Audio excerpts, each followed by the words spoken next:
5 reasons that you won't give up. When life catches you on the blind side, when the messenger of misery visits you, what are you going to do? What will keep you in the game when life knocks you to the canvas? See, the Buster Douglas that fought in the last fight was not the Buster Douglas that fought Mike Tyson. See, the Buster Douglas that got knocked down while fighting Mike Tyson had gotten out of an alcohol recovery center. His mother had died. His wife was ill with a terminal illness. He was considered a nothing, a bum.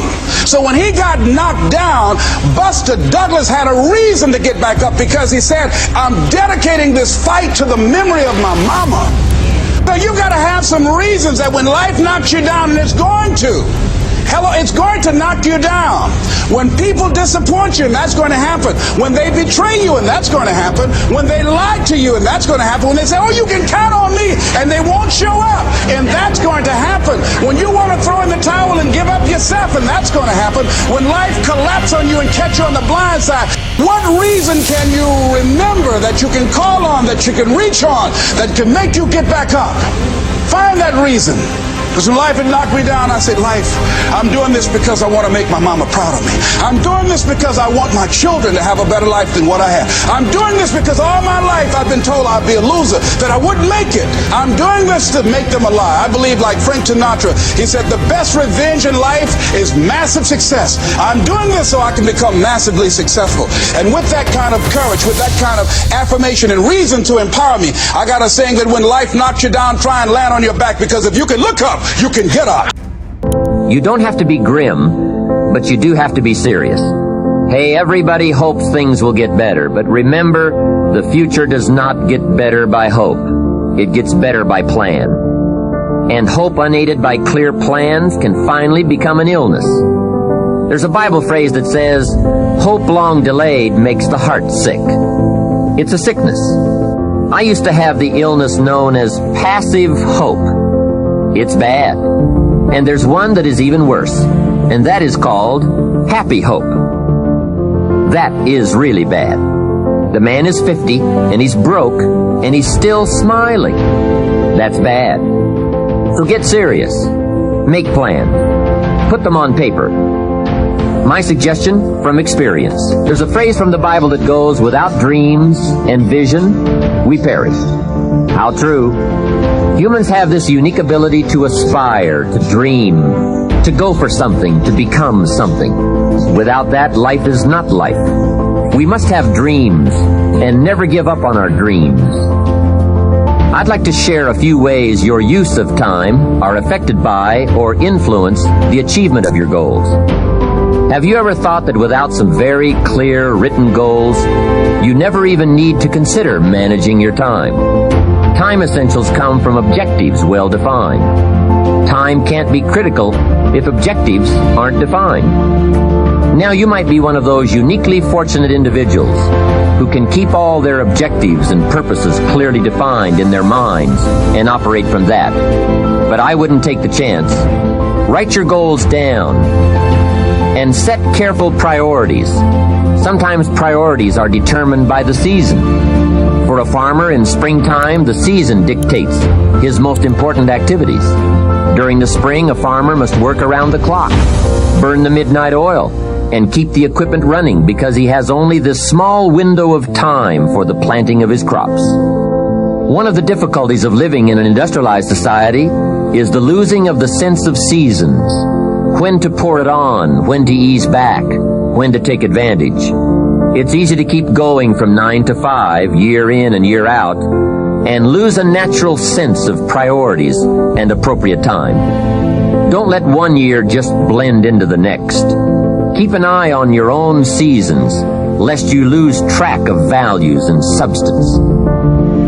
Part of setting priorities is learning to separate major activities from minor activities. This is a whole skill in itself, but once you have learned it, it will pay dividends you won't believe. So learn to put everything on your mental scales to be carefully weighed before you spend time or money. Of your sanity is socially distributed. And what I mean by that is, well, let's say that you know how to behave. You're well socialized. You can play with others. Now, I said already in this conversation, if you didn't learn to play with others between the time you were 2 and 4, you will never learn. And psychologists have beat their heads against the wall trying to rehabilitate antisocial children. They can't do it after the age of 4. Is that because areas of the brain just don't develop? Well, it seems to be partly because the kids fall farther and farther behind. So let's say you make the leap from egocentric dependence on your mother at 2 and 3 to immersion in a peer group. Well, then you pick peers that are at your same developmental level, and you chase each other up the developmental ladder. And the longer you're out of that, the farther you fall behind. And so, kids, 5-year-old kids might come across another 5-year-old kid who tends to cry too much if they don't get their way. And they'll say, we don't want to play with the baby. And what they're saying is, we have to find someone who's at our developmental level, shares our developmental horizon, so that we can mutually scaffold our further development. Now, they're not going to say that, obviously, but that's the situation. And kids test each other out when they first meet. So do adults. Game. Can you play? Are you playing at the same level as me? I'm playing my game at the level that will further my development. Can you play along with me? If not, well, maybe you're lower in status and I can pull you up as a mentor. Maybe you're higher in status and I can learn from you. But if you're a peer, we can play together.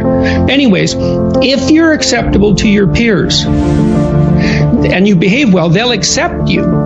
And then they tell you all the time if you're acting appropriately. If your jokes are funny, if you're dominating the conversation, if you're bringing something of value to the table. And all you have to do is pay attention to the social cues, and you'll keep yourself regulated. And at the end of the day, you're going to get what you focus on. They're both true. This is both the most amazing time that's ever happened, ever in recorded history. And yet real things that are terrifying are also happening. But where you put your energy, where you put your attention, where you put your focus is going to determine what you see. And that is the most fascinating and the most important thing you have to understand about the way that your mind works. You get what you focus on. If you focus on the things that are bad, they will become real. They will become exaggerated. They will begin to monopolize your thoughts. You'll see them everywhere. It's called the reticular activating system. Your mind is literally designed to pay attention to the things that you notice. Once you notice a certain car, you see it everywhere. Once you notice a certain dog, you see it everywhere. Once you hear a certain name for the first time, suddenly you realize that name has been all around you this entire time. But now that you're focusing on it, now that you're looking for it, it is everywhere. So whatever you look for, it's going to be everywhere. If you look for the negative, it'll be there. But if you look for the positive, it will overwhelm you. When you manage something, you do so to keep it going. Well, you don't need to keep time going. You don't even need to watch it. You can be completely unaware of it. You can go to sleep. Doesn't matter. Time just continually moves. Doesn't need you. It doesn't need me. It just keeps moving. We don't need to do time management because there's nothing to manage. It's automatic. It continually moves. What we need to do is priority management. With the time that is continually slipping away from us, we need to manage our priorities to maximize the time we have. So don't manage your time, maximize your time. How? By doing the things that are the most important to do at that moment. Make every day your masterpiece.